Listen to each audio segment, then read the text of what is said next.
আসসালামু আলাইকুম ভিউয়ার্স, আশা করি আপনার প্রত্যেকেই অনেক বেশি ভালো এবং সুস্থ আছেন।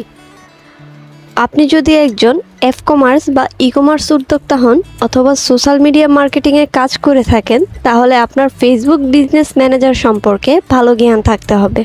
ফেসবুক বিজনেস ম্যানেজার প্ল্যাটফর্মটি মূলত তৈরি করা হয়েছে ফেসবুক ব্যবহারকারীদের ইন্টারেস্ট রিসার্চ করার জন্য। এখান থেকে আপনি ফেসবুক ব্যবহারকারীদের সকল ডাটা পাওয়া যায় এবং সেখান থেকে ব্যবসার জন্য নির্দিষ্ট অডিয়েন্স টার্গেট করা যায়।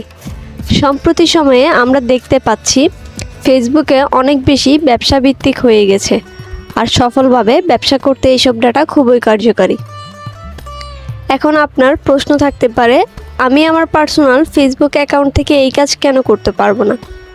এই ক্ষেত্রে বলা যেতে পারে, ব্যক্তিগত অ্যাকাউন্ট থেকে ক্যাম্পেইন রান করে ভালো রেজাল্ট পাওয়া যায় না, আর বিজনেস অ্যাকাউন্ট থেকে ক্যাম্পেইন রান করলে যেটা আপনাকে সবচাইতে বেশি সুবিধা প্রদান করবে সেটা হলো আপনি একদম স্পেসিফিক অডিয়েন্স টার্গেট করতে পারবেন আর কম খরচেই বেশি রিচ করতে পারবেন। এখন আমি আপনাদের দেখাবো কিভাবে এই বিজনেস ম্যানেজার অ্যাকাউন্ট ক্রিয়েট করতে পারবো। বিজনেস ম্যানেজার অ্যাকাউন্ট ক্রিয়েট করতে প্রথমে আমরা চলে যাব ক্রোম ব্রাউজারে। তারপর সার্চ বারে সার্চ করব business.facebook.com/overview। তারপর প্রথম যে ওয়েবসাইটটি দেখতে পাবো সেখানে ট্যাপ করব।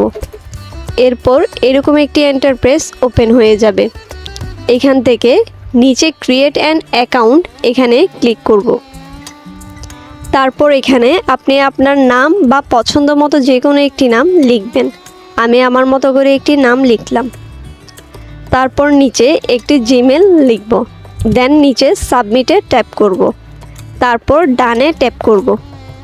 এখন কিন্তু আমাদের বিজনেস ম্যানেজার অ্যাকাউন্ট ক্রিয়েট করা হয়ে গেছে। আপনি চাইলে ঠিক এইভাবে আপনার জন্য একটি বিজনেস ম্যানেজার অ্যাকাউন্ট ক্রিয়েট করতে পারেন। তো আজকে এই পর্যন্ত, আবারও দেখা হবে নেক্সট ভিডিওতে। সে পর্যন্ত ভালো থাকুন, সুস্থ থাকুন। আল্লাহ হাফেজ, আসসালামু আলাইকুম।